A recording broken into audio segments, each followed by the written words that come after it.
This week on the Brody and Mo In-Law Show. The playoff games are stupid. I hate them. I hate them, Brody. I won one, finally. Why even have a regular season?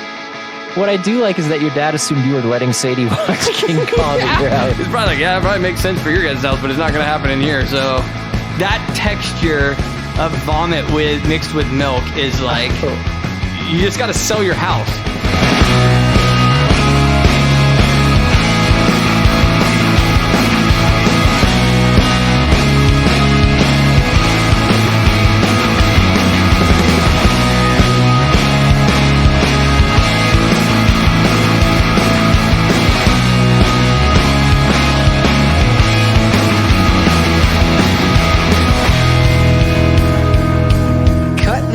Right here, ka-chink, Nice, and then put it right back in, ka-chink. Ooh, sounds the same. Should it be a different one? For Cha-ching.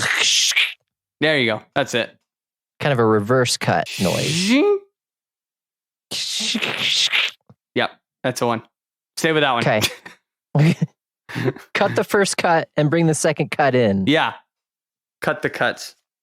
Well, welcome to the Brody and Mo In-Law Show, Season 2, the GameStop Sierra Tale of Free Agency. Brody, what's going on? Hi. Nothing. Just chilling, man. What are you up to? You got your mic stand set up right. Looks a lot better. Finally. Got it figured out. Finally.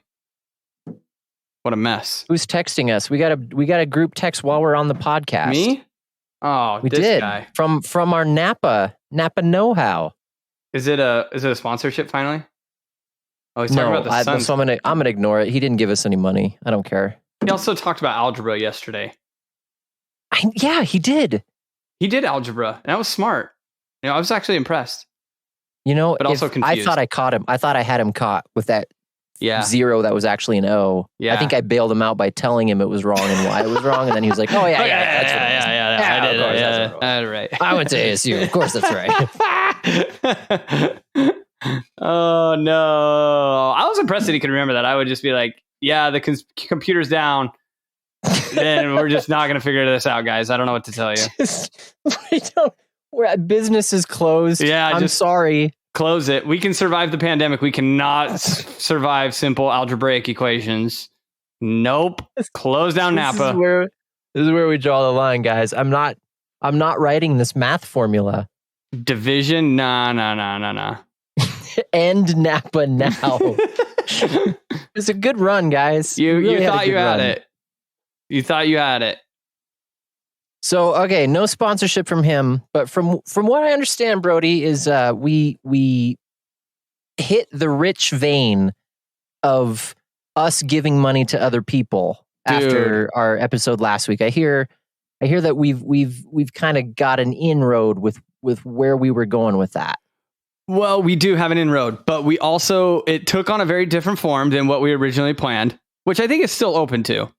We're still open to, again, the Little League, T-ball, soccer. Like, if you have something like that, let us know, email us or tweet us or something like that. Like, we want to sponsor your group. But we also talked about the sponsorship of Mr. Phil Bashaw and his golf team in their pursuit of the championship. I'm not sure of what league, but they're in pursuit of the championship.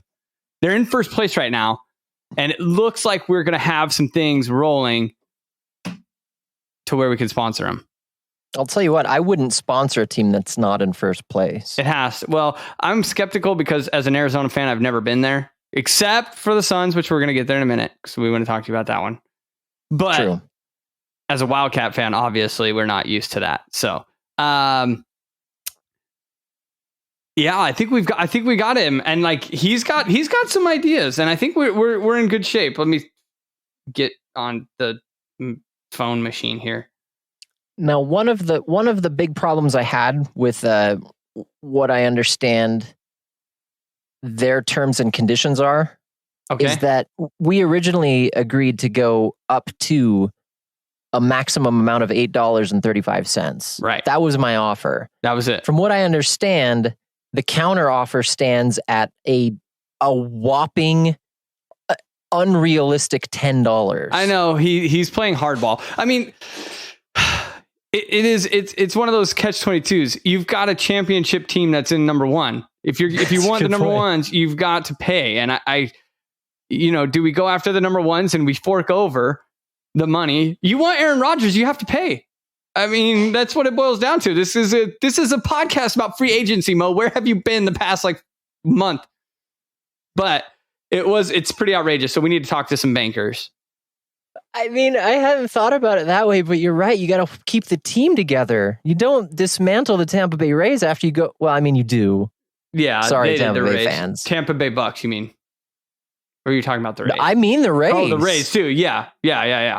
They dismantled their team after they won. Anyways, the Bucks actually held together. Yeah. To their credit. Yeah. They actually brought back pretty much everybody. But he's like, hey, you want me to reach out to somebody about the flag goes on the golf cart, or where do we go from here? So we've got to work on that. Okay. I think we may need to start a group email with Phil. So I'll start that tomorrow.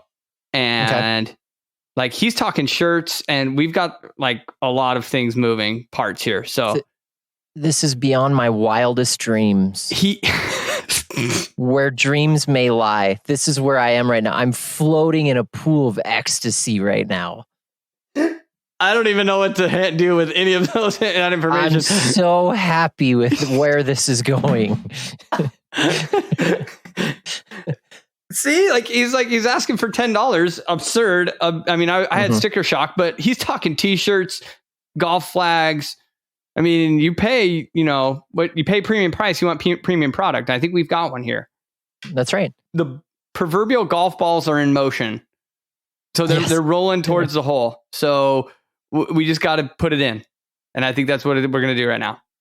All right. So Phil, be in the lookout in your email when I decide to log on to my email. It's been a couple of days, so I should probably do that. Yeah. And it'll probably be a good 20, 30 page contract. So Phil, probably set aside a couple hours during a work day, take a good review, a red line of that, get it back to me, close a business next week. Yeah.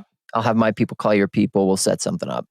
Yeah. And I'll probably lose my phone between then. So don't call me.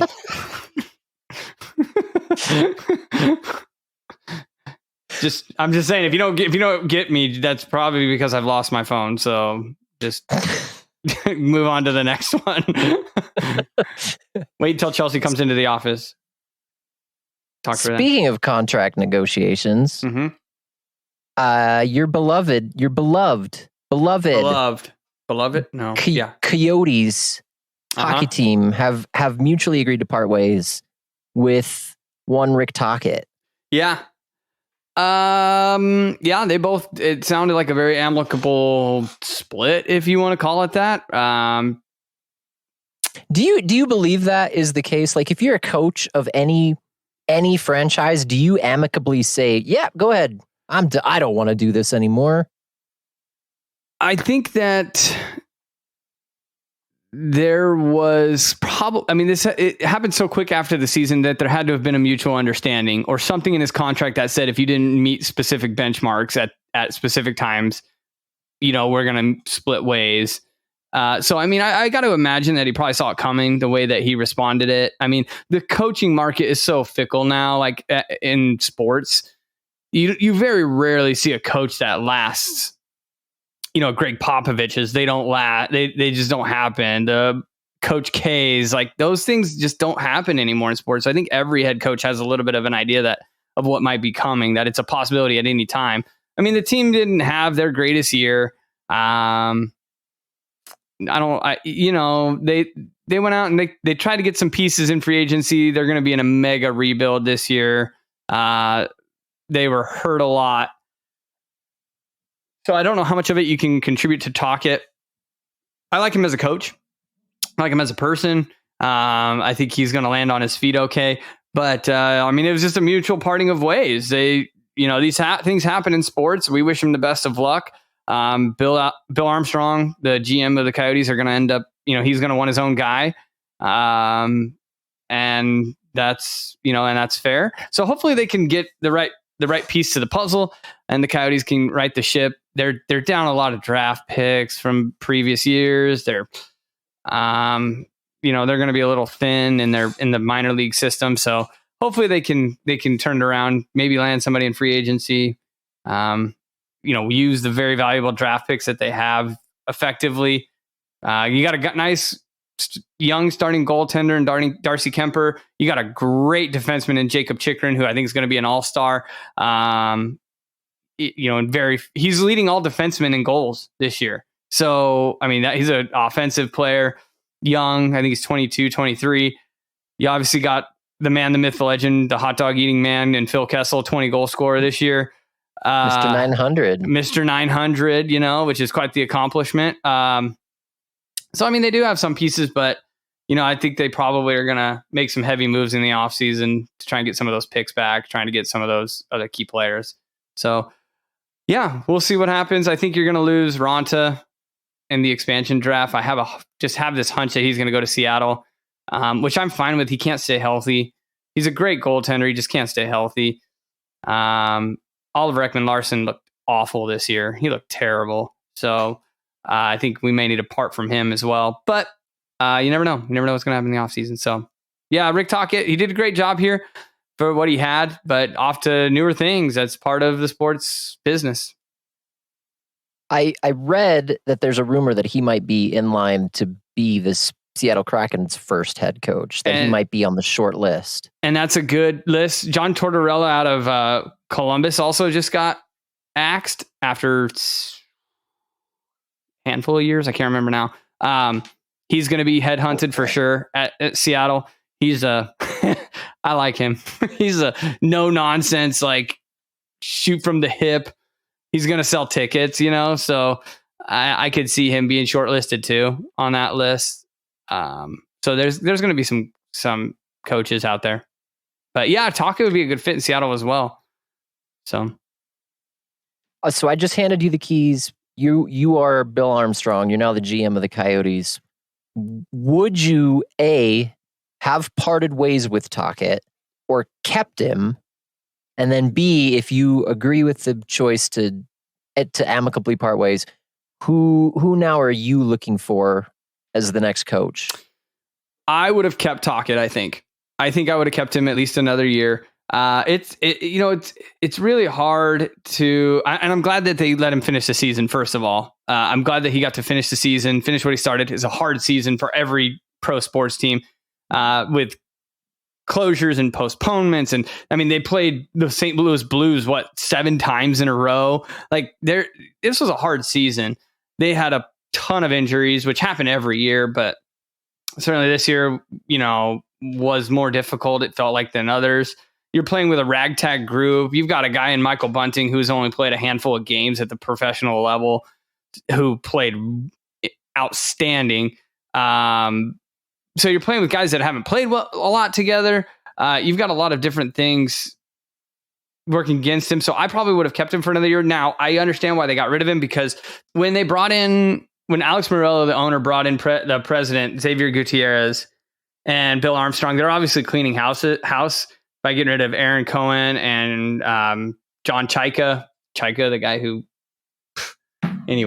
kind of fudged the whole thing up for us. When he brought in new guys, obviously you have Tocchet, you wanted to keep him, but I think that they have a hunch that they're just have this idea of cleaning house. So this was the opportunity to do it and start over. So I think that's, Tocchet was a big reason we were able to get Phil Kessel. Him and Kessel have a really strong relationship. So that'll be interesting to see if Kessel wants out too. I don't know. We'll have to wait and see. So they have their eye on somebody. And so if I did get rid of Tocchet, which I said I would have liked to have kept him. I mean, now that Tortorella is available, I think I want him, because I want him to be the no nonsense guy that's going to sell tickets. I don't think the Coyotes can afford him, but I would love to have somebody like that. That's just like a big name in the coaching world, knows how to win. People are going to tune in to hear what he has to say, because he doesn't give a flip about what people think. So he's going to say how it is. And that always seems to have an attraction to people and fans, and especially sports fans. Mike Leach has made a career out of that. But I would have liked Tortorella to come, and I think that would be a good fit. But that's me selfishly. But at the end of the day, the answer to your question is I wish they would have kept Tocchet at least another year. And then you would have kept him away from Seattle because, he's going to be a short name too there as a good coach and, can do something with what's given to him. He'd make a good fit in an expansion draft team, I think. So. Will Seattle then be? I don't really understand how divisions in hockey work that well. Will Seattle be in the Yotes division?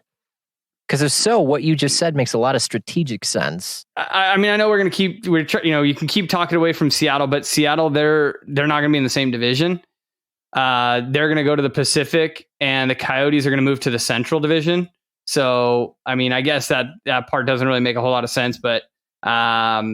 I think Taka would be a good fit there too. So I can see what you're saying. I think he might. They're gonna kick the tires around on Taka for sure.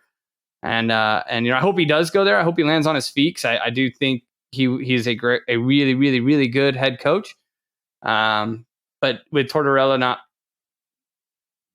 he's going to be on the list. He's going to get some looks too. You gave more hockey knowledge in that 10-minute span than I will ever know in my whole lifetime. I'm still learning the game. Definitely guys out there that know more than me, but we got to learn somewhere, right? I don't know that's true. I don't think there's anyone who knows more about hockey than you in the whole world. Oh my gosh, that's false. Pierre I McGuire can guarantee you I've never heard anybody on an Arizona podcast talk about hockey as well as you do. Maybe there's a reason for that. Yeah, the reason is you're the best one in the whole state. They need to come get me.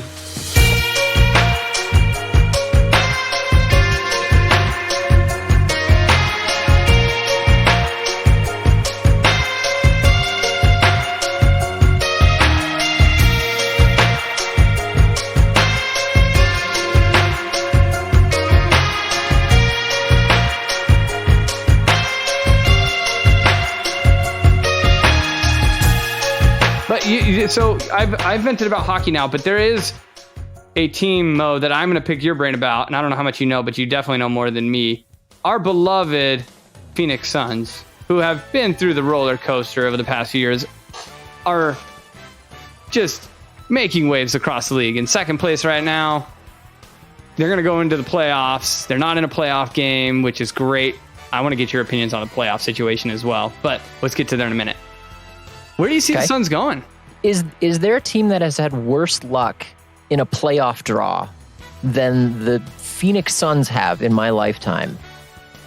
Like, you go out, you get Chris Paul, you have the second best record in the NBA, and you're number one, you're still going to be the number 2 seed in your own conference. Sure. With that record, because Utah's ahead of you. Yeah. But also, like, your draw is going to be the LeBron and now healthy Anthony Davis Lakers in the playoffs. Yeah. What a horrible way to luck into that draw. So how far can the Suns go? I think they are a better team than the Lakers. I think their record proves that. I think that the Lakers have not looked awfully good. Yeah. Even since Anthony Davis came back, they can't seem to get in a groove. Yeah. Especially offensively. They got absolutely pasted by the Clippers. Yeah. A few nights ago. Yeah. They just look completely out of sync.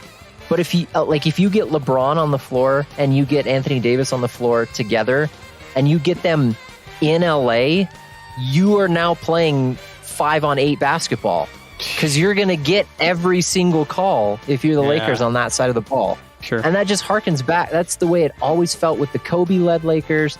That's the way it always felt when you were playing in San Antonio, when you had Duncan and you had Robert Horry and you had just all those teams that gave the Suns so many problems during those Nash era playoff runs. Right. Like, it just feels like a new extension of that same thing. But do I think they can go deep?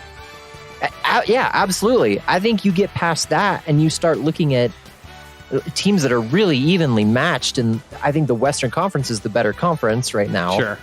And I think that defense wins championships, and I think I heard that 7 of the top 10 overall NBA defensive rated teams are in the Western Conference, the Suns being one of them. Okay. So you've got a team that can obviously play on the offensive side of the ball, Chris Paul being the star of all of that, which I was completely wrong about that. Yeah. I remember thinking I think I said it, that there was just sort of a dumb way to put people in seats. And the guy is playing out of his mind. He's having an MVP chance. MVP chance. He's getting MVP chance. As well, he should be. Yeah. He should be. When they gave up Oubre for him, I was real nervous, man. I mean, because Oubre is a shining young star, and I was like, oh, man, we're getting an aging point guard. I don't know. But God dang, I was wrong about that, too. He's playing out of his mind. I've never seen Chris Paul miss a 2-point jumper. He's never missed. He's shooting 100% from that part of the court. Smart. He's just a smart player. Just a smart player. Anyways, keep going. What were you talking about? So can they go deep? You bet they can. But they're up against a stacked deck. The X factor on this team always seems to be DeAndre Ayton, right? Like when he gets 12 rebounds a game, like this team is hard to beat. You know, he doesn't need to score 20, 30 every game. Could he? Sure, but he doesn't need to. I mean, Booker's going to do his thing. Chris Paul's going to do his thing. You got Jay Crowder that's doing his thing as well. And they're all playing really good basketball and playing really well together. But DeAndre has to be a force in the paint. If he gets Anthony Davis, he's going to have to be a force on him, clean up the glass, and play strong defense. That's going to have to be his role, and he's going to have to be okay with it. I think they stack up with everybody. You just got to be able to get past that first line of defense there. Yep. And it just sucks to draw that. Yeah. You don't want to draw the greatest player, arguably in NBA history, is your first round matchup. Yeah. I know. On a really solid team, with Anthony Davis, like that. Yeah, that's a tough draw. But I'm excited for him. And the Caruso, dude, I love the Caruso. He's a good Twitter follow. Hang out with that guy. Yeah, is he the one? I haven't followed him yet. He do you know much about Alex Caruso? A little bit, but not much. Tell me about him. He just looks like a dude that you would accidentally run into at the supermarket with your grocery cart and not care about it. Like, dude, get out of the way, Baldy. And then he's just out here dunking on fools. The man is incredible. All right, I'll give him the follow. He's got like I was gonna say Jason Williams effect to him. Jason Williams is more about like with the ball, he was good. Yeah. Passing, like making ridiculous passes or whatever. But the Caruso dude, he's a player that's above the rim. The man's amazing. Yeah. All right. He's the real star of the Lakers team. LeBron, who really just makes me feel good about my hairline. If he can do it, you can do it. Mm-hmm. But I don't know enough about the NBA to say anything. Yeah. It sure seems like the Suns could go deep. Seems like they've got all the pieces in place for the first time in a very, very long time. Well, and I like that text we were just talking about earlier. Like, they're just saying like how they're watching a Suns game for the first time in a long time. And I think we all are. Like, I think we all want to watch them, for the first time in good point. A long, long time. This team is good, and they're going to the playoffs, and they're competing against teams and beating good teams. And so they're beating Portland right now. So, I mean, yeah, they're a good team. I'm excited to watch them in the playoffs. I really am. Me too. So, and I haven't watched a whole lot of NBA lately, so it'll be exciting. The bubble really got me back into the NBA. Yeah, because they did a good job with it. They did a good job with the bubble. But I want to get your input on this play-in bracket thing. What do you think about that? I'm always about that. I understand the arguments against it. I also like the playoff game in baseball. I know that the argument is that it dilutes the validity of the regular season, and I get that. What I really love is I saw a LeBron quote from like 3 years ago talking about how important and how great these play-in games were and how it really was an excellent idea and gave people a chance. And then now that the Lakers were on the bubble to be in it, he's like, whoever came up with this system needs to be shot. Yeah. Like those were side-by-side quotes. So even the people in the industry can't agree on whether it's a good idea or not. So bottom line, at the end of the day, is it exciting? Do fans like watching it? I do. I liked watching Archie Bradley hit a triple against the Rockies in a 9-8 baseball game at home to go on to the playoffs. Yeah, like I liked that.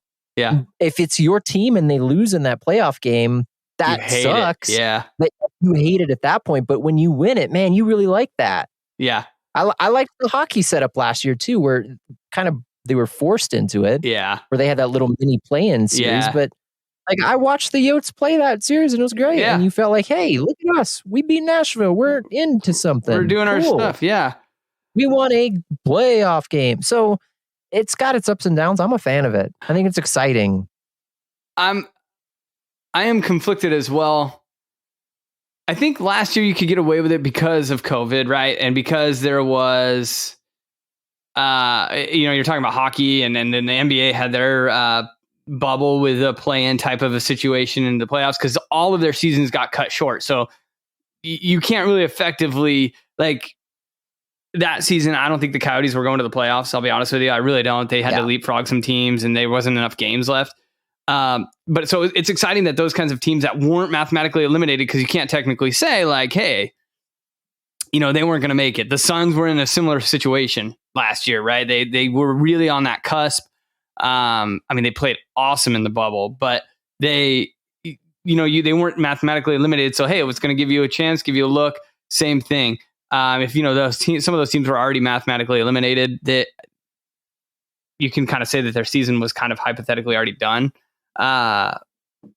So I'm really conflicted on it because I honestly really think it does dilute a little bit of the regular season. It just goes to show like, oh, we're going to give you one last chance to get in, which in the NBA is always, we're going to get one more chance to get some more money out of our fans, right? We're going to have one more time to spend a little bit more. Let's get the Lakers to play a few more games because that's a big fan base, right? More people to click and watch and those kinds of things. So you have that.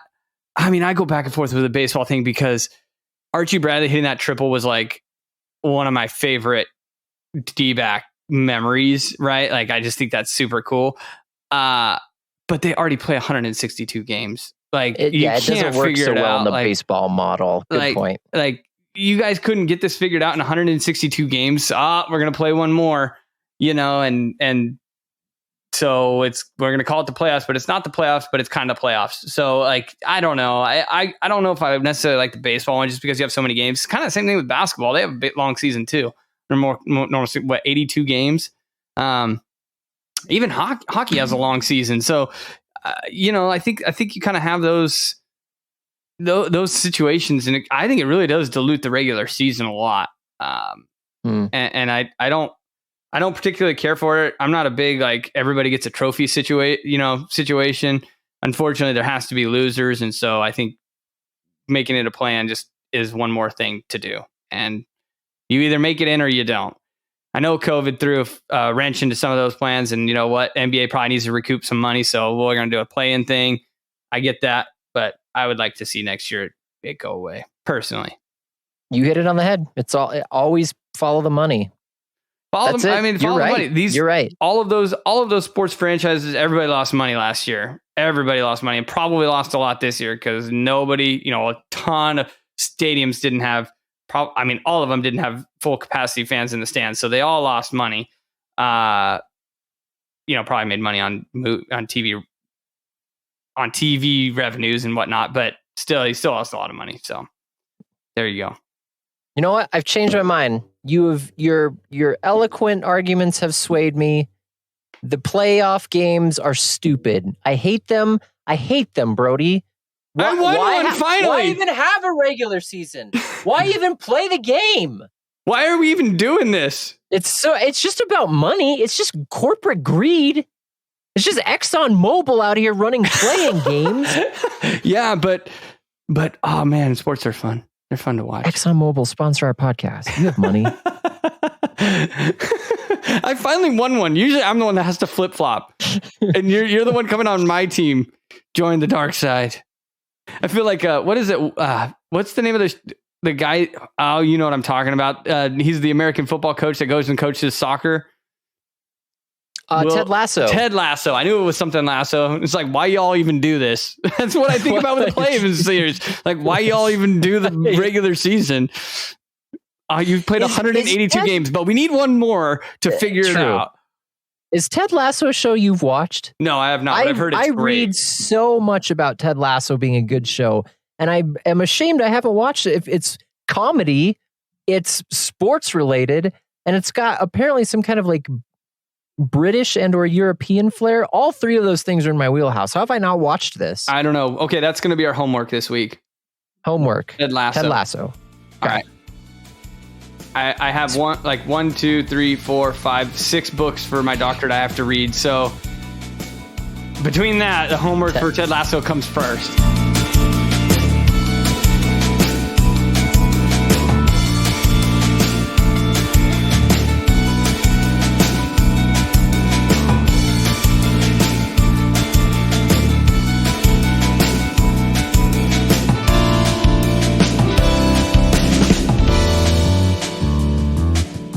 Speaking of new shows, Yes. what's on the TV for Sadie nowadays? So Coco Melon's still there. Not as much, but Coco Melon's still around. Makes its come around. She likes this show called Little Angel, just kind of a Coco Melon-esque type of knockoff. Yeah, Okay. I mean, and it's okay. But Trash Truck just came out with a new season. Yeah, they did. So good for them. But Sadie will only watch the dinosaur one. She refuses to watch any other episodes. See, I haven't gotten to the dinosaur one yet. It's a good one. No spoilers. No spoilers on this podcast. But it's a good one. But so I can handle Trash Truck, like of all of them. That's my favorite. So I don't mind that one. But she'll only watch the one episode. So she has to bring us the iPad. I want to watch it again. It's like, well, we've only watched it 12 times today, but all right, we'll do it again. Here's 13th. Posies. She's got this Amazon Fire baby tablet that my parents bought for her. Okay. And it'll play. They've got their own little series of shows on it. And there's one called Dino Dana. Oh. Which is real live action people who the girl is obsessed with dinosaurs. And so she inserts these dinosaurs into her everyday routines. Oh, cool. Actually, it's a bad show. Let's get all this out of the way. All these shows are bad. It's a bad show. Okay. In the gamut of children's programming, not that bad. Oh, okay. Oh, not that good. bad. You can handle it.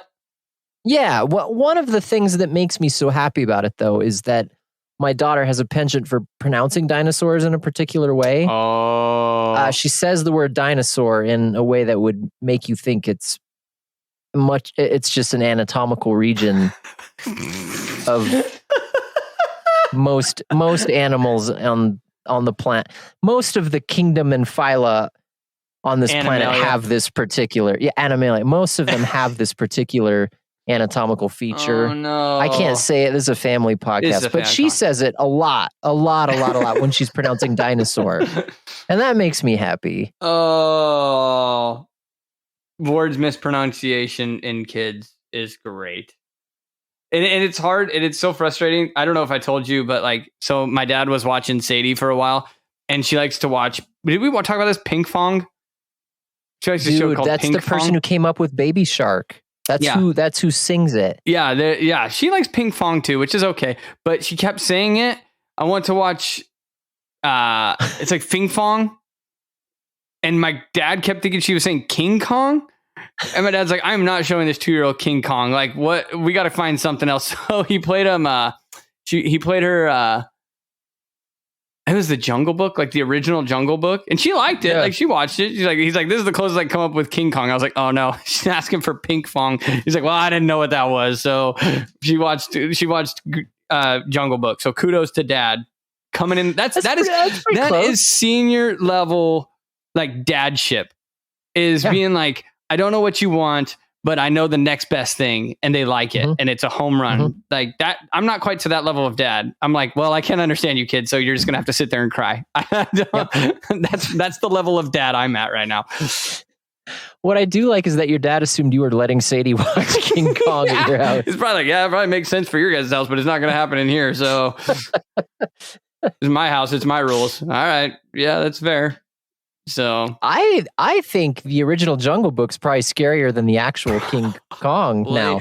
Like Shere Khan in that film is pretty messed up. Probably. I remember thinking that King Louis's area was pretty scary too. Yeah. I would have been terrified in King Louis's area.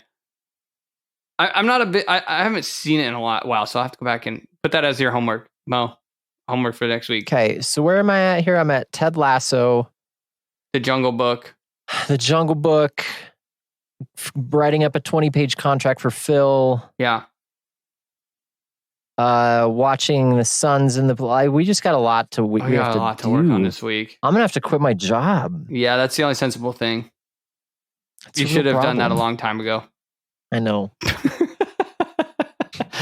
To be a full-time podcaster. I thought about quitting it today when I was trying to do another Zoom meeting. And my daughter decided to start vomiting all over me. Oh, no. I was about ready to quit everything. Oh, no. Is she okay? She started at 1:30 and vomited till 5 o'clock. And after 5 o'clock when mom gets home from work, Sure. and then it stopped, of course. Yeah, of course. At that point, it was fine. done. Yeah. At that point, it was dad isn't even putting clothes on you anymore because you've already ruined, in aggregate, 6 outfits. Because 3 for you, 3 for me. Yeah. Because I was right there in the midst of ground zero of the vomit train. So you're just running around in a diaper at this point, diaper and sandals, which is a really nice look. Yeah, it was. Yeah. Classic. But then when mom gets home, feeling fine, I'm going to go outside, grab some sticks. Maybe sticks. just get a nice little collection of sticks, a rock or two. Yeah. Bring them back in, eat dinner, and go to bed. Atta girl. Sticks and rocks. I don't understand any problem with that. So my question is, did you dress to match? I did it. I thought about it towards the end. I was about at the point I was like, well, here we're in this together. We're just going to be in our underbreeches and sandals. That's just me and you, Posey. We're riding this train till the wheels fall off or the cops come. We were coming home from dinner the other night in Buckeye, and we were driving home, and we're like 2 mile from our house, and I just hear bleh in the back seat. No. We look back and like Sadie, it wasn't really projectile vomiting, but I think she had drank more milk than she's used to, and it just like everywhere in the car. I was like, oh, that's fun. So, like, I know that no vomit is attractive or appealing, but to me, the milk vomit is bad. It's up at the top of the list of bad vomits. It's bad, dude, and because it even smells worse. Like it does. Milk, it curdles in your stomach as soon as it hits the acid. Yeah, now like that milk is rotten immediately, and then it comes back up. Oh my god! Yeah, it's so bad. Yeah, so we and then she was fine. It was just the one and done. Okay, so number one, the top of the list for good vomits. Let's go with this list here. This is a fun thing to do. Number one good vomit is Sprite, right? Like the Sprite vomit is okay. Okay, all right. I can't think of anything better. Are you down with me on that? I think that's the best vomit. You're probably right. Yeah, it's like something sweet. Like, also, I'll say sweet and carbonated. Carbonated is a must. Okay. Then it's kind of fizzy coming up, so it's not bad. Mm-hmm. Okay. Mm-hmm. Okay, so Sprite is number one. I was gonna go like orange juice or some kind of citrus thing, but that kind of burns. Yeah, it's okay for the people that are not vomiting. The orange juice one. If it's you vomiting, the orange juice is no good. It burns. This is a good point too. Is we need to clarify who is this the good vomit list for? As parents, I think Sprite is number one for everybody involved. Vomiting and being the vomit. Yeah, I think so. As a parent, you're just looking at it from the vomit cleaning aspect, and you're looking that's what we care about. Is it not contagious? Right? Like, I don't want the stomach bug tomorrow either.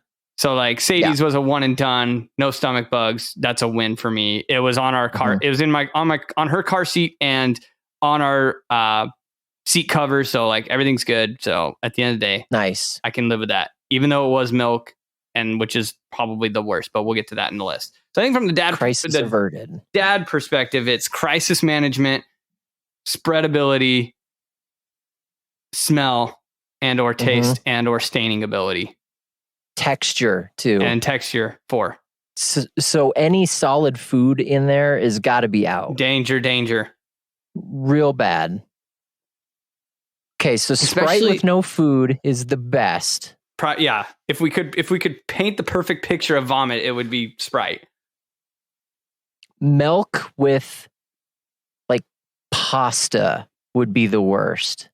Oh, because then you got acidic, the tomato sauce acidic mixed with the acidic of your existing stomach acid. Yeah, I was thinking like almost like ground beef, like chunky, you know, like that texture of vomit mixed with milk is like. You just got to sell your house. Like if that's the case, if they throw up on your house, this is it. Somebody else lives here now, not me. Yeah. That's the right. That's the correct. Maybe like hamburgers and fries and milk. Milk, like those things coming up.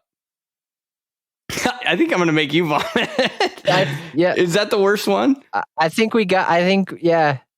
I mean, I don't want to keep thinking about what would be worse than that. I can't. I think know. that's the worst That's one. the one that ticks all the boxes. The smell. The only thing that would make it worse is if it was projectile vomiting. If you had a milk and fry and burger projectile vomit kid, that's the end. That's it, dude.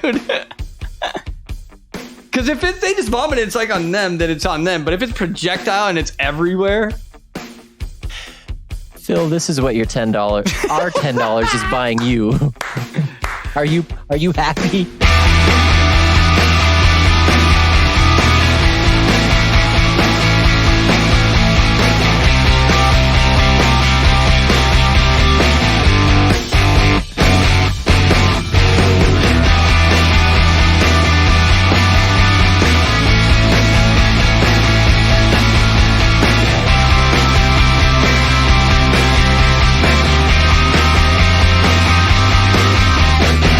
I had an argument once with Cole about whether or not your Cole, my Cole. Right, yeah.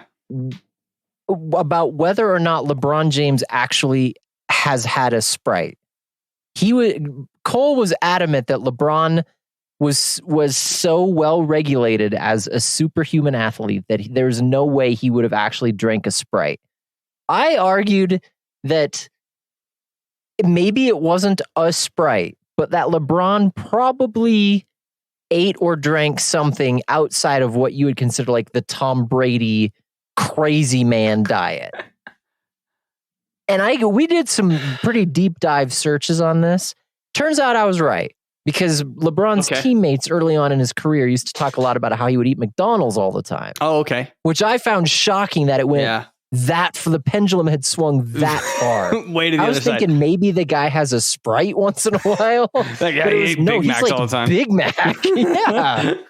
That just seems like a Phil Kessel-esque thing to do, and I don't compare those two athletes. You got to put, like like if he won the Stanley Cup, he's eating Big Macs out of the Stanley Cup. Like, yes. Yeah. I wondered about that, about like, professional athletes, like probably during the season, their nutrition and diet is probably very heavily regulated, right? I mean, I got to think they probably have some choices, but for the most part, it's pretty rigorous. But I mean, in the off season, like, can you just go do whatever you want? I mean, I know you have to weigh in and stuff. Like, is it just no holds barred in the off season? It's just a Caligian kind of all you can eat buffet of whatever delights you can find? That's what I was going to ask. Like, I don't know, because I think when you come in for training camp, don't you have to like go through a physical? Who was the guy who would always, Eddie Lacy? There was always at the beginning of every year, they're like, is Eddie Lacy fat at training camp? Eddie Lacy comes in overweight at training camp. He was every year, the poor guy. Yeah, I think they do, though. I think they do have to like, they have to weigh in or something. They have some sort of regulation. But I mean, I'm sure there's got to be at least a little bit of time in there where they like do whatever you want. Like, I wouldn't your play system. in the NFL I don't know. if they didn't. Yeah, if they didn't let you at least for 2 weeks, just go on a cruise ship and make sure that when it comes back, the ship is out of the water 2 feet higher. That's it, right? I think with the LeBron drinking Sprite, I'm gonna say that Sprite paid him enough to be like, we don't give a flip about your weight. You're gonna take a drink of Sprite because we just paid you $10 million too. So, you think it was a setup that they made him do it in public? Like you're gonna take a drink of Sprite and we're gonna film it because we have paid you to do that. I wouldn't put it past him. I wouldn't be like, all right. I wouldn't not believe it if I saw that story printed. I mean, that's got to be a part of his contract. Like, you will film a commercial and you will drink a Sprite on the commercial, like a sip of a Sprite, right? Like, you don't have to down the whole 2 liter, but you're gonna take a drink of it. Yeah, and it can be during your off season or whatever, but that's non-negotiable. He's probably like, LeBron, it'll make your vomit taste better. Yeah. See? Win-win. You got paid and your vomit tastes better. What? I don't understand. I don't understand the problem. Don't see any issue. There you go. There's your homework also for today. Figure out vomit some Sprite. What? Well, no, we already know vomit some Sprite. That we already know that vomit makes your. I mean, you could do that science project vomit too. Makes your Sprite taste good. Oh no, the wheels have come off now.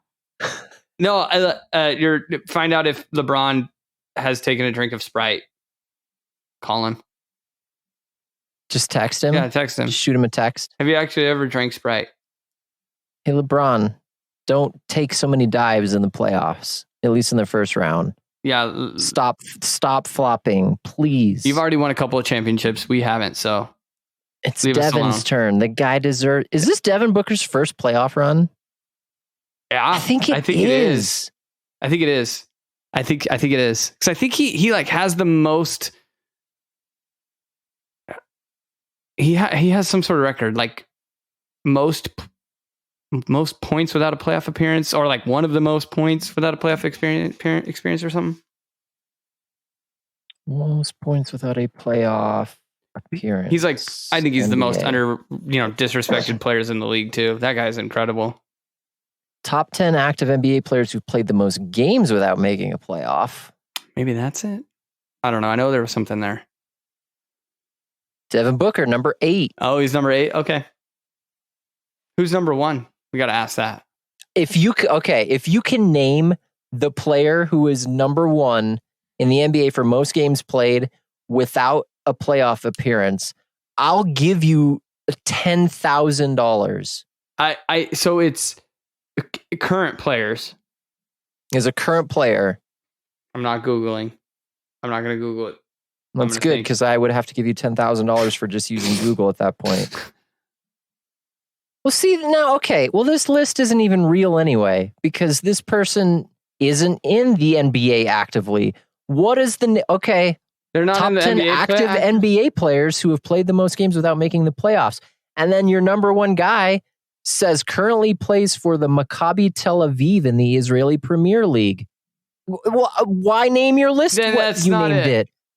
Why did you name this list this way? Then the player's name is Omri Caspi. Would you have? Oh, Omri. Do you even know who that is? That guy. Cousin Omri. Yeah, Omri. Call cousin Omri. This is a dumb I'm going list. to write this people. I'm going to write them a letter. I'm boycotting. I'm going to write this person a letter. How do I find this person? No, I don't want to share your article on Twitter. I want to find you on Twitter. This person who wrote this is a 24-year-old novelist who covers a range of sports and esports. He appreciates PC and mobile gaming, has written 3 books, and ultimately wishes to eke out a career of story writing. Why are you posting sports articles? No. This guy's got to go. You're in the wrong place. This guy's got to go to jail. Go to jail. Straight to jail. Well, Devin Booker is now number 1. He's the number 1. I don't even know if that's accurate. He's the number 1 player in the NBA. Most games ever played by any human ever born without going to the playoffs. I believe that. I do believe that. I mean, because he's been around for a while and he's been an incredible player and he's had no help. So, no, luckily that streak will be broken. We've got a playoff team. Let's do it. Playoff team in Arizona. Let's go.